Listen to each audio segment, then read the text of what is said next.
All right, good morning. It's Coach Kevin here, welcoming you to our daily Law of Attraction training and support class. And we've got about 30 minutes with you each morning, Monday through Sunday. So all days, or Sunday through Saturday, however you want, 7 days a week. We're here with you for about 30 minutes to study together and support each other. I'm going to go ahead and quickly jump into my screen share. Want to share some things with everybody here. I know we are few in numbers today physically in the class, but there are people that will end up watching the recording. So let me go ahead and share with you a couple things, and then we'll jump into the study. First thing I want to share with you is our Facebook group. We have a Facebook group called Daily Law of Attraction Training and Support with Coach Kevin. You can find us at facebook.com/groups/Daily Law of Attraction Training. That's where you can find us. And to show you what we're doing, we actually are taking the videos of the classes you can see here. And as we do new classes, we had some in the past, they're not here. But starting as of yesterday, we have the classes of the trainings will be posted here, archived here for you to see going forward. That way you can see what we've been doing, participate with us when you're not available, and get caught up with us. And then I have one other video I put in here yesterday. What is this? I'm actually in the process of doing a group coaching class, and it's not too late for you guys to participate with us. And what I did is I went ahead and put the recording of our first session.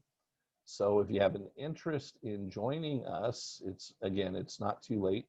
Watch the first session, see how you feel. And then if you want to participate, email me at coachkevinsparks@gmail.com. And I'll be happy to message you. We can go over the details and get you participating if you would like to. All right. The next thing I want to do is share with you the material that we're in right now. We are in a book called The Jackrabbit Factor, and you can find it at jackrabbitfactor.com. What I did, though, is I went ahead and typed in Jackrabbit Factor PDF or ebook or whatever into Google, and that's how I found it. This book is actually written by a good friend of mine, and someone who was a coach and mentor for me at one point in my life, and we became good friends. And it is done in story form. We did the introduction in chapter 1 yesterday. We're going to hop in right now, and we are on chapter 2, and they've revised the book a few times. We're at 8.0 here. And on page 10, when you go download it, and chapter 2, reflections. The wind blew softly through the pines as Richard glanced back over his shoulder at the pale green farmlands disappearing behind him. He entered the breezy forest some 50 yards, searching for a secluded place which would be invisible from his little century-old home. I need to just get away for a while, clear my head. He spotted a large, smooth, mossy rock about 8 more feet into the woods and walked towards it. Carefully stepping over twigs and roots that encumbered his way, upon reaching the rock, Richard squatted down and rested on its smooth, clean side. He rubbed his face slow and forcefully, as if he could push the financial stresses right out of his life somehow. What do I do now? His thoughts were rhetorical. Richard gradually slid down until he was sitting on the ground, leaning back on the cold, hard rock. Pulling out his pocket knife and selecting a broken stick from the forest floor, he let out a heavy sigh and began fervently scraping off some bark, to the emphasis of certain words running through his mind. I've done all I know how. I do what I am told. And look where it's put me. Everybody else gets what they want, and I'm the failure. It's not fair. When do I get to be the one to have a little bit of good luck? Richard dropped his knife and hurled the stick as far as he could send it. causing it to ricochet off the trunk of a quaking aspen. He closed his eyes and reflected on the events of the last 12 months. He could still hear his brother just as clearly as the day it happened. Richie, things are really moving.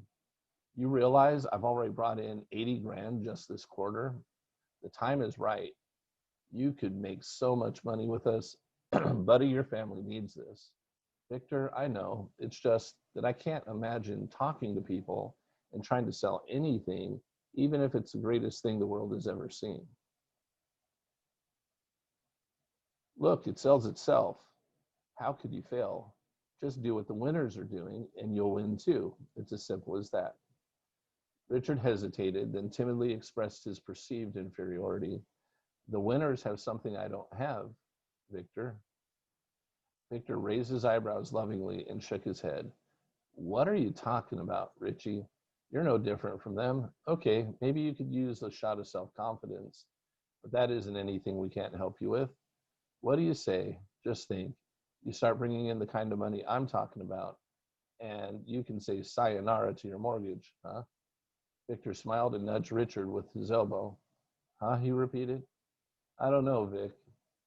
Tell you what, you come with me to the training meeting, and after you see what kinds of people are making it, then you can decide. There on the forest floor, Richard shifted his weight to relieve the pressure that the rock was inflicting to one side of his back. He smiled sardonically as he settled down again and recalled the meeting. Victor, Richard whispered discreetly, who are these people? They're goofy, for crying out loud. Victor chuckled. Richie, this is what I'm talking about. You see that guy over by the punch table? You mean the one with the real nice suit and white sneakers? Victor laughed. Yeah, that's the one. He leaned in closer and whispered, he's a millionaire. He chuckled again as if noticing the fashion faux pas for the first time. No. Honest, Richie, I know you can do it. You have a whole lot more going for you than most of these people, wouldn't you say? Richard was cautious to temper the excitement he felt inside. A millionaire, huh? Richard backpedaled prudently. I don't need $1 million, Victor. I just need enough money to pay my bills, and maybe enough so that someday I can send Matthew to college. His voice was reluctant, but the glimmer in his eye was unbridled. Well shot, Richie. Well shot. Well, shoot, Richie. If they can make $1 million, then surely you can make enough to do that, don't you think? Yeah, I think I could. There was a hint of courage and hope emanating through Richard's entire countenance now. How much is it going to cost me to get started? A squirrel rustled some leaves above his head, but Richard didn't flinch. By this time, Richard had his jaw cocked to one side as he shook his head slowly. If anyone had been with him there among the trees, he or she would have seen or would have been smothered by the feeling of anger and cynicism which poured off him. Picking up a dirty stone, he rubbed it clean with his thumb. It worked for Victor and others, but not for me. Settling, he concluded. I didn't want to be like him anyway, all obsessed with riches. Money, money, money. Who needs it anyway? I hate the stuff. I hate it. He chucked the stone and rubbed his eyes with the backs of his knuckles. Emotional exhaustion settled over him, and shifting his weight again, he rolled to one side and eventually fell asleep. He heard the faint call from the neighbor's field. Richard, Richard, where are you? Unconsciously, he rolled slowly again to his back, but his answer, honey, I'm just over here, stayed inside his own sleepy mind. There you are, his wife said, but only in his dream. Approaching him gracefully under the dappled sunlight that danced on her skin as it descended through the pines, she smiled and floated closer with her arms outstretched. In slow motion, she glided across the forest floor and then embraced him gently. He beamed as she kissed his cheek, and with an expression of adoration in her eyes, she gently whispered, now go and seek the fortune. I know you can do it. Richard stroked her hair lovingly and then touched her arm, smiling. I'll do my best, dear. Don't you worry. Everything's going to be okay. Felicity smiled back, her warm brown eyes glistening with melodramatic admiration for her man. Proud to be the invincible hero, Richard confidently marched off in no particular direction, but did it with vigor nonetheless. Let me get a quick drink of water here.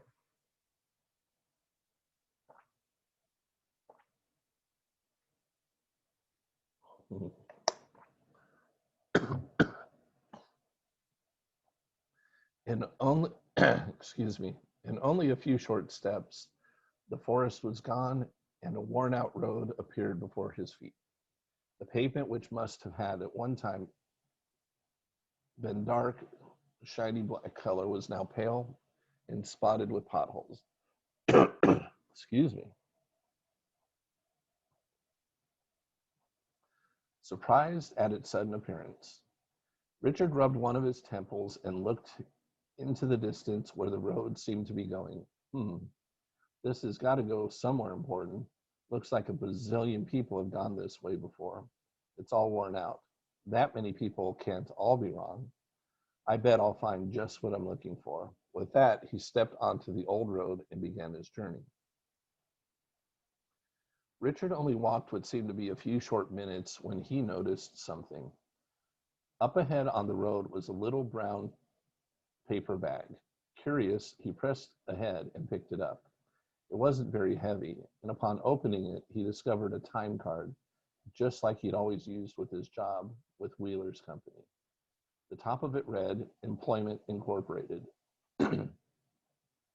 And underneath it was a blank line after the words employee name. The paper sack also contained a little baggie with half a peanut butter sandwich.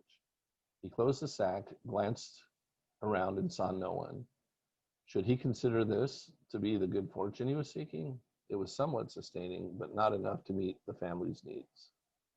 Nevertheless, he opened the sack again, pulled out the sandwich, and continued walking. He downed the sandwich in only 3 bites and felt some degree of gratitude for the negligible success. Wish it had been bigger, though, he sighed, and stuffed the baggie back into the paper sack. The time card caught his eye again, but this time the blank line had his very own signature, Richard Goodman. He frowned at the oddity of what had just occurred, but trying to find answers was futile, as he was utterly alone on the path. The strangeness of this experience filled his head as he strolled down the path with his mind full of questions. It wasn't long before he was hungry again, so the sight of another small brown paper sack along the road was encouraging. With renewed enthusiasm, he ran ahead and scooped it up, only to find it was empty. Aside from a folded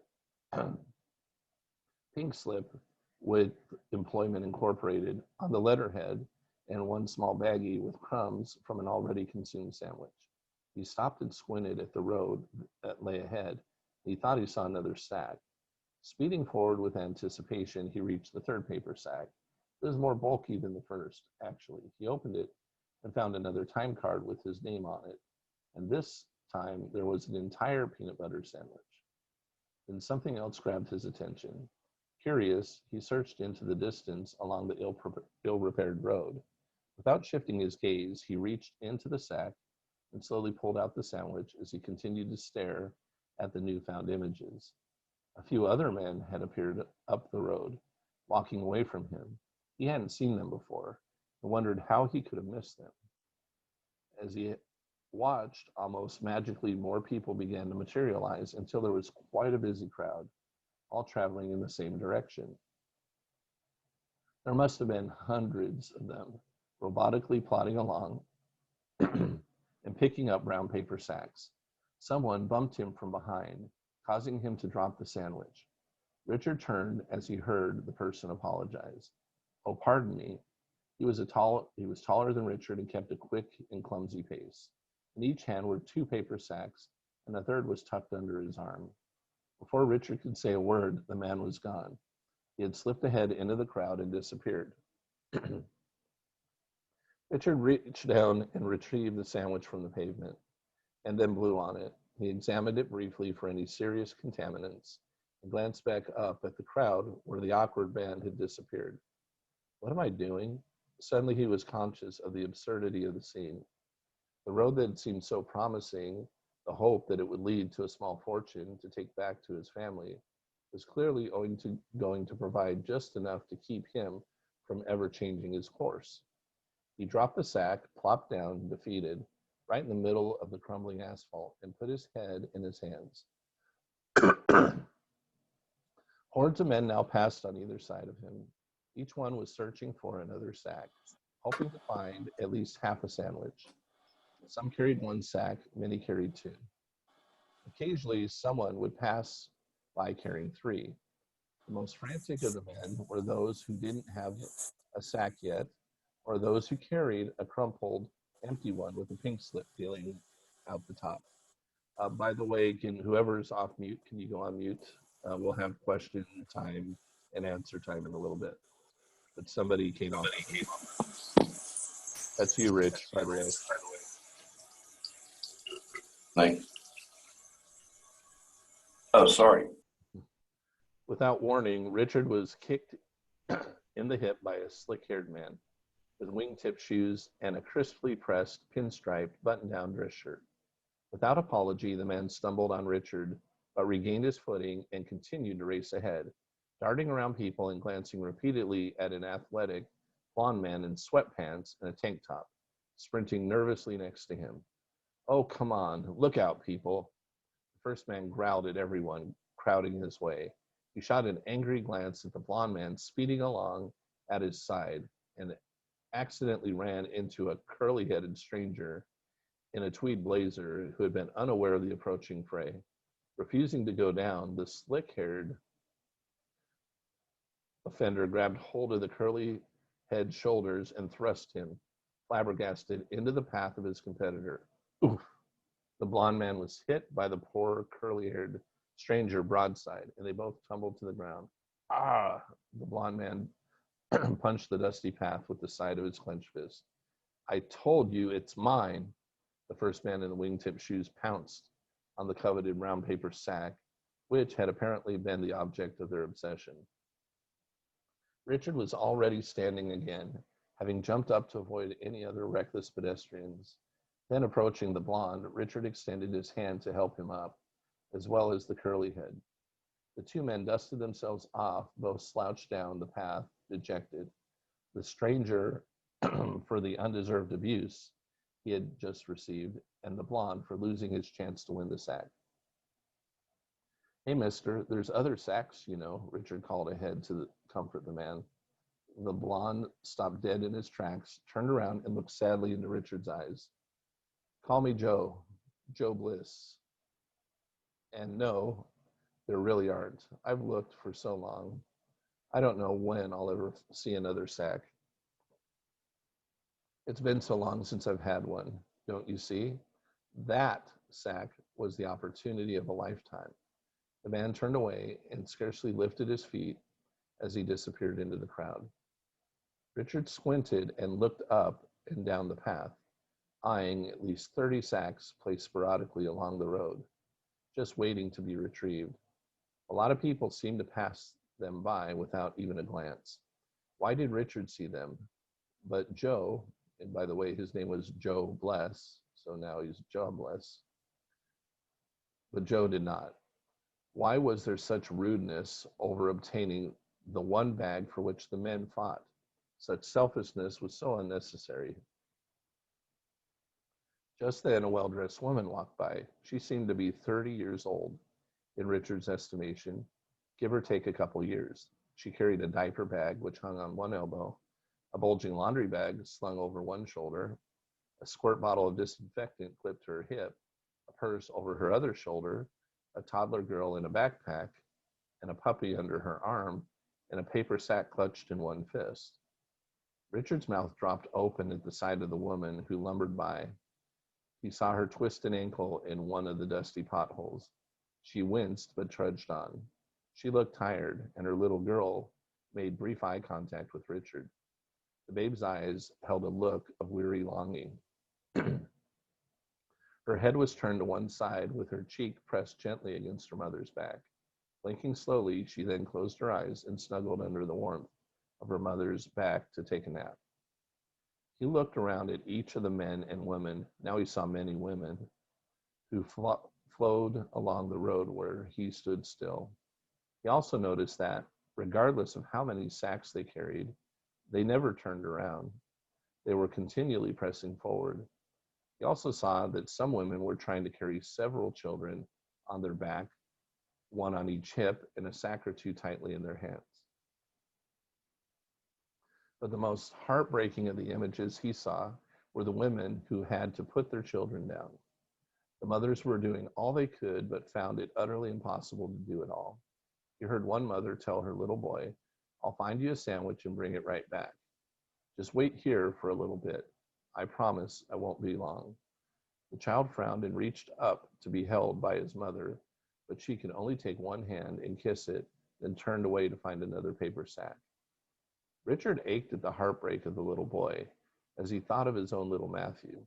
The boy slumped down on the rough asphalt and looked back just in time to see another young woman approaching him, smiling. She was pulling a wagon full of toys, books, and musical instruments, and over her shoulder hung a duffel bag. The zipper was completely pulled open, and he could see that the bag was full of nearly 8 or 9 little brown paper sacks. The next incomprehensible thing Richard saw sent a shudder down his spine. The woman reached down for the boy, as if in slow motion. His color began to change, and he literally began to morph, as if straight out of an old sci-fi movie. What the devil is happening? Richard leaned closer to get a better look and blinked forcefully to clear anything from his eyes which could be causing the distorted image. The boy's soft, baby skin became rigid and then wrinkled and rough. The distinguishing characteristics of a child melted away, and before Richard could grasp what was happening, the child shrank and became a paper sack. The very moment the woman's hands took hold of him, she had a look of gratitude on her own tired eyes, gently placed the sack in her duffel bag with the others, and walked on. Richard was stunned. These children, their own mother leaves, and they become someone else's paper sack. The whole scenario was disturbing, and the ache he felt was almost unbearable. This has got to be a dream. Okay, I'd really like to wake up now. He slapped his cheeks to no avail. He slapped them again harder and was instantly sorry, rubbing his cheeks.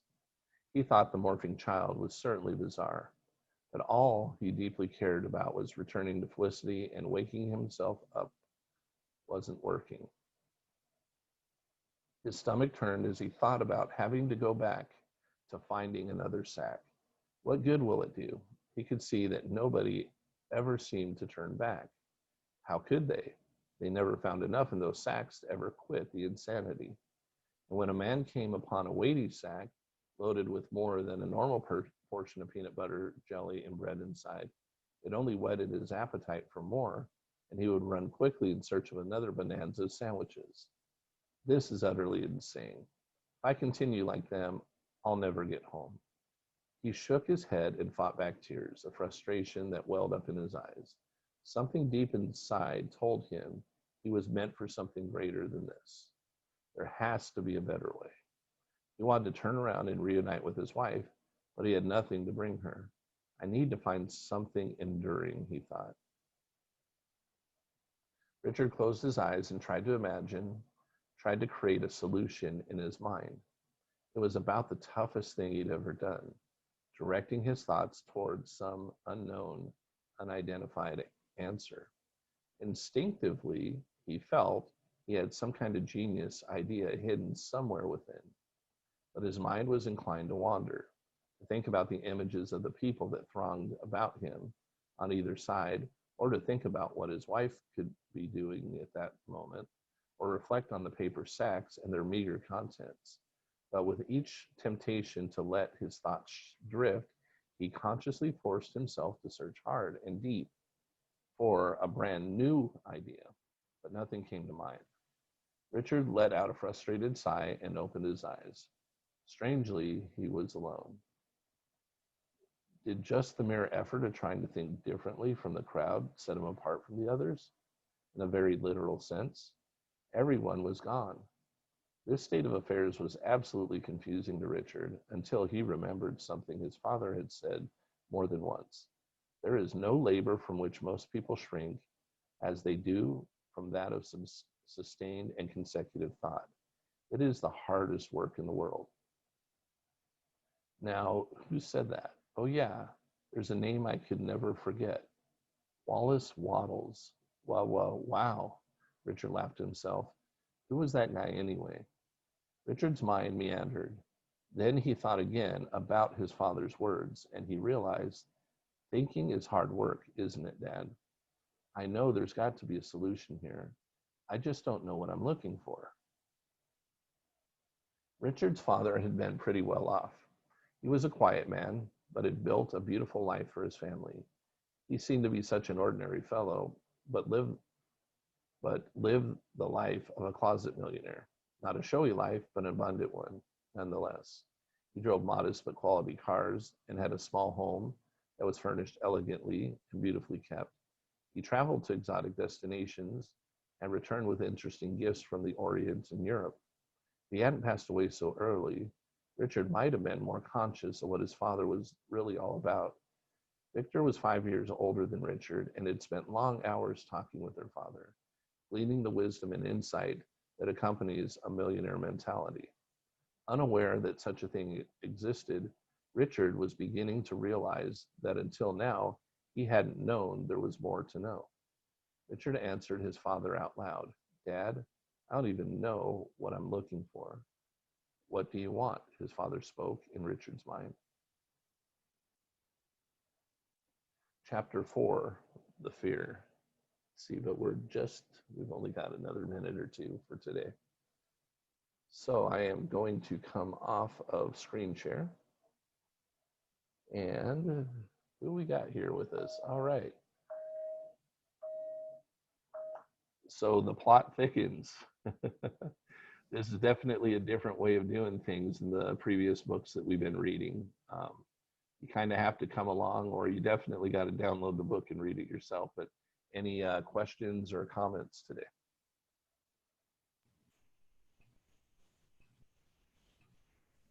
Hi, everybody. Hey, Joseph. Hi, Joseph. Hi, Hey. Rich. Hi, nice to meet you. Nice to see you, everybody. Thanks for the replies, Richard. I haven't time to get back yet, but I appreciate it. This is very interesting. What do you so far? What do you think? I mean, I don't want to spoil anything, but I can give a few insights because you might not pick up. But that's why I pointed out the name. So we got Joe Bless, right? We got Richard Goodman, so a good man, and we're gonna get to visit and get to know some other characters as we go through here. So what I would recommend is pay attention to the names of the people and try and figure out what their name actually represents as we go through this. But the paper sacks essentially represent the world and the rat race that everybody's in. But we're gonna meet some people coming up here in the near future that are not in the rat race and that are going to take the opportunity to show Richard Goodman to help mentor him and show him how to get out of the rat race and the thinking and manifest what he really wants. So there's definitely, but it's done. I love how it's done in a story format because it takes some time to get through it, but it makes it very memorable. The story connects it to life. It's very symbolic to. It begins to appear very quickly. Symbolic to the measured kind of to the limit kind of measured, limited. That limit is a lot of the time. It's in people's minds. It's we are our worst, we are our, we limit ourselves more than we think circumstances limit us, but actually we are the ones who limit ourselves. Yeah, absolutely. By the way, I saw your email. So I did send you a link to the Facebook page. I appreciate that. Yeah, I actually saw them. Yesterday, I was out all day. I just after I saw you here, and I quickly sent an email. Appreciate the reply. I haven't had the chance to reply yet, but I look forward to check it out. So I have a way to go back and look all the videos of Yeah, the previous what I've meeting. decided to do, we've gone through we've gone through 3 books since I started doing this. Wow. We went through The Science of Getting Rich. We went through, I read that several times. That's an amazing, yes. amazing. And I actually teach a course around that, and do coaching and things around The Science of Getting Rich. Also, we just finished up, what was the book? The Game of Life by Florence Scovel Shinn. And then Oh, actually, I have all her books. I have all Yeah. her. That's just shockingly amazing books. Amazing, amazing. Yeah. By the way, Wallace Wattles, The Science of Getting Rich. I kept telling people that because I read that book years ago and I read it again and again because there's so much more in there. And then it has to be able to kind of sink deeper. So I kept telling people that whoever founded Trader Joe's must have really internalized and understood that book very well, because I noticed very early on that business is exactly along the line that what he talks about: give more value than the money you take back. And when you go into Trader Joe's, I've never seen ever when there are no 2 lines. I mean, there's always 2 huge lines, and then there are people with flags at the end of the line. But here's the end of the line so you can find it. And so many people are inside, and yet so genius the organization that you never feel you're in line. It's like you can shop along but they have like 40 cashiers, and there's a guy or girl who calls the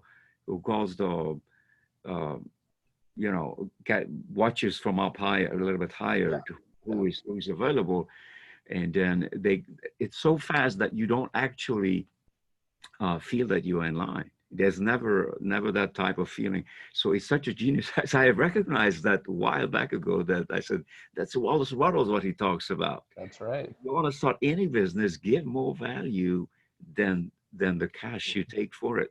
And people will, because that's what people want. People want value. That's amazing.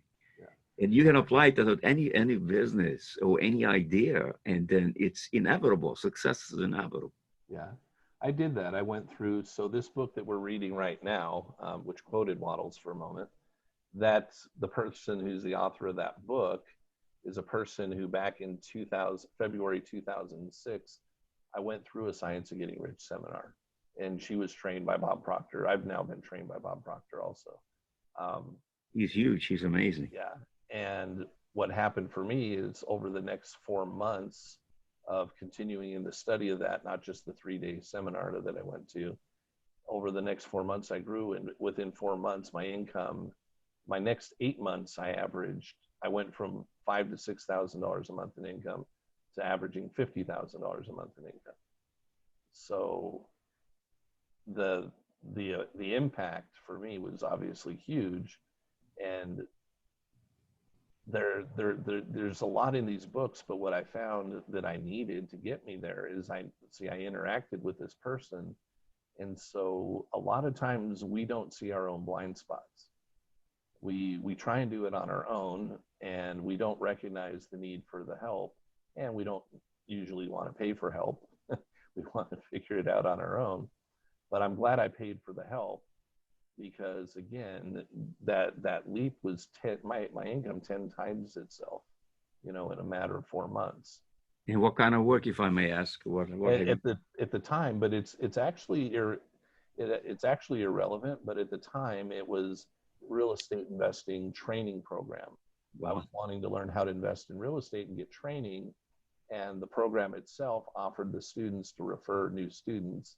And they paid, at the time, they were paying a 50% referral.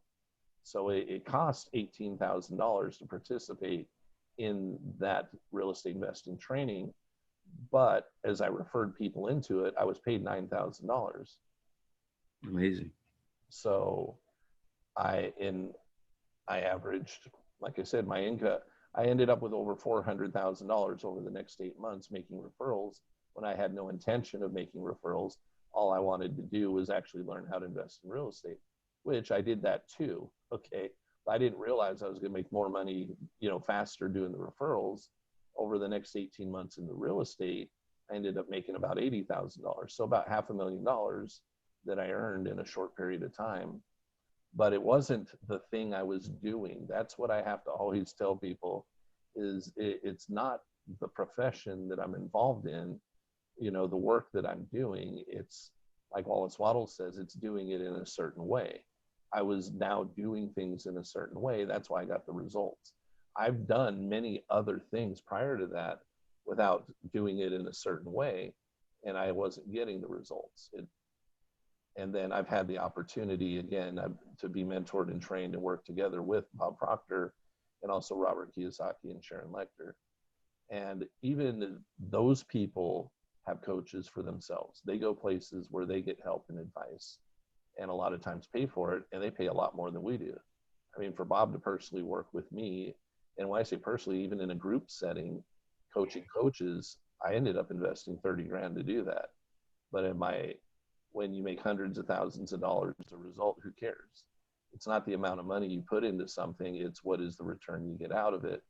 But my return could be zero if I didn't actually do the things that Bob would ask me to do. Matter of fact, Bob would fire me in the sense I don't work for him, but he'd be like, you know what, screw it. I'm not coaching you anymore because you don't pay attention. And He's a dynamite. He's amazing. His energy is, what is he like? He must be close to 90 by now. He's 86, 87 years old. Yeah, I think he's 87 right now. But he's been doing this for nearly 60. He's in his 60th year since he got a hold of the book Think and Grow Rich originally. So that's where he's at. Anyhow, I will go ahead and let you folks go for today. If you like to discuss the opportunity of working together more above and beyond this, we can. However, anybody's welcome to be here. And anybody invite them to join us in the morning. There's no charge or anything to participate with us. And I have a lot of fun doing it. I personally decided to do this to get myself to wake up because I haven't had a real job since April of 2006. And so it's not been amazing. Well, to wake up. That's amazing. I'm in New York City, so I'm a little bit later than you. Yeah. But you are now West Coast, right? Yeah, I'm in California, so I start this at 7 a.m. our time. Yes, that's amazing. So Kevin, quickly, so I received your advice. So there's a place where I could go back and review and kind of look catch up with what you have been doing so far, right? Because I can see the direction and how you put this in context of stories. That's quite interesting. So would like to kind of go back. Yeah, there's not a lot. What I was going to say is there's not a lot in there because those other 3 books or 2 books that we did, I've got copies, but I didn't always remember to press the record button. So now I'm actually got a reminder to myself. So the only thing I put in there, the current was yesterday's study, and then I also put the group coaching thing that I'm doing right now. I went ahead and put the first class in there, just so people could see what it consists of. Mm-hmm. If somebody's interested in that. But going forward, I'm going to have these videos, like right now, this video of us doing what we're doing right now will be in there. Unless we have an off conversation like Valerie and we shut off the recording the other day and had more of a personal conversation. Yeah, that was great. Thanks, Kevin. Yeah, you're welcome. So, but yes, go there, ask to join. I'll let you in and poke around and look forward to seeing you guys each morning. Great. Thank you so much. Thank you very much, Kevin. You're very